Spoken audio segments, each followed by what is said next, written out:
The verse that comes right after the Aaronic blessing is this. They, the Hakohen, the priests, will place my name, my Shem, upon the people, and I will bless them. When we read a verse like this in the Bible, I'll be honest, because I did it myself so many times, you just read it and you move on. But we don't stop to ask ourselves some certain specific questions. For example, how do you take a name and put it on someone? How do you do that? That's a pretty good question, because that's what the text says. He will place his name on the people. So we need to back up and go, what does this mean? Exactly, you walk the character. He's going to take his character, because the Aaronic blessing spells out the entire character of Yahweh. It takes all of his character and boils it down into these three ideas. And the Cohen, they're the teachers of Israel. They're the ones who are supposed to teach the Torah.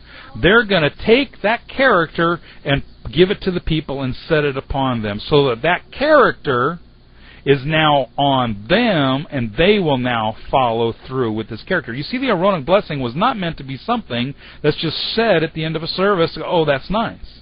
You see, it was supposed to teach the people how to act, because the Aaronic blessing describes how God works and acts, and we, who have his name, are supposed to emulate that and follow along in that character as well.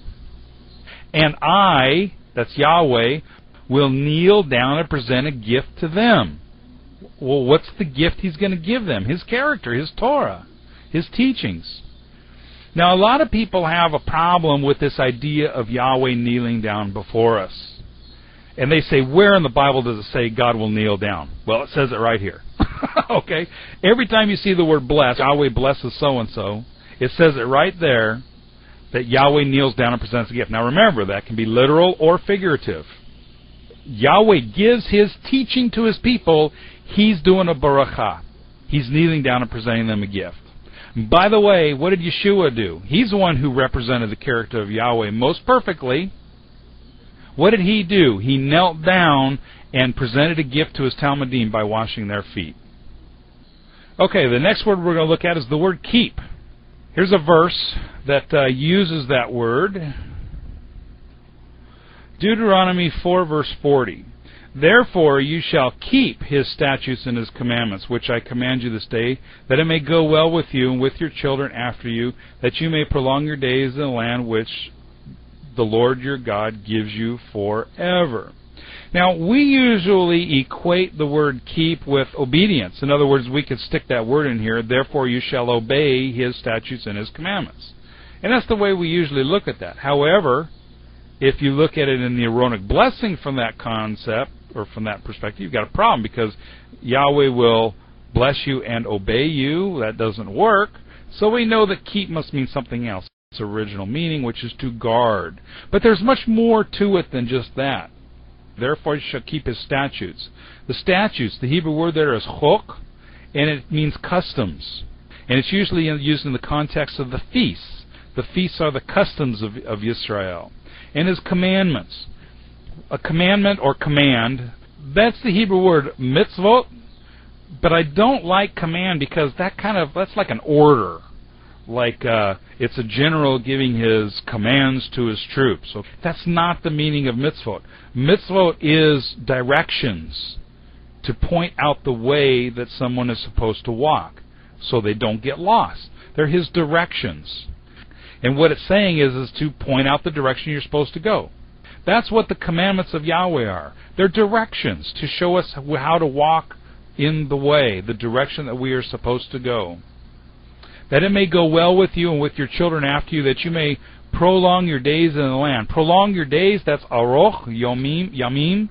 That's long days, a lot of days in the land that Yahweh has given to you. This is salvation from a Hebraic perspective.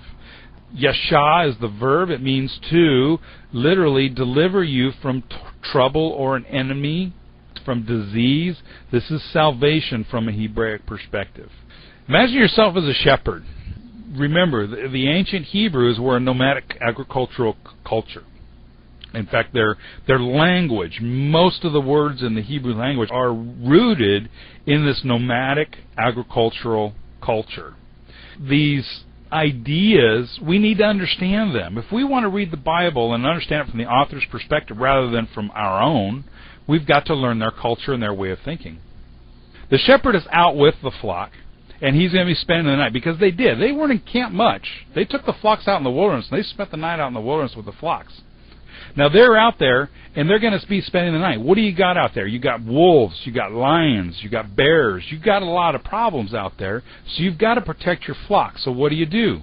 You build a corral each night for your flock so that you can protect them. Well, how do you build a corral? You can't get out 2x4s and rails and all that kind of stuff. So where are you going to get the materials to build this fence out in the wilderness? The thorn bushes. They would gather up all the thorn bushes, and usually they kind of construct a wall of rock, and then on top of the rock they would put all these thorn bushes to keep the predators out. This is a shamar. This is the Hebrew word and concept behind the word keep, the shamar. In fact, the word shamir, a noun from that, means thorns. Shamar is this concept of guarding with thorns. Literally, shamar means to hedge about with thorns. To hedge about with thorns in order to protect, to guard. In the ancient Near East, they would take beehives and place them in acacia trees. Acacia trees had huge 2-3-inch thorns on them. Why did they put the hives in these acacia trees? Because it would protect them from the predators. Very interesting thing about honey that comes from the beehives. Honey is a very interesting word in the Hebrew Bible. There's a couple of verses. Here's one of them. And I remember when I've read this verse before, and we've all read this verse, but I don't think any of us actually caught this. Isaiah 7:15. Curds and honey he will eat, to know to refuse the bad and the good. Did you catch that? By eating curds and honey, you will know how to choose from the bad and the good. What's really interesting here is that the honey in the Bible is equated with the Torah. The Torah is like the honey. You take the Torah and you put it in the acacia tree to protect it from the predators. What does it say we're supposed to do? We're supposed to keep the Torah? No, we're supposed to guard and protect the Torah. In the same way that the ancients took the honey, which is the Torah, and put it in the acacia tree to protect it. Our function is to shamar the Torah. We're to guard it, to preserve it, to protect it. When it says that Yahweh is going to guard you or to keep you, literally what it's saying, He's going to put a hedge of protection around you, just like the shepherd would do with the wall of thorns around it.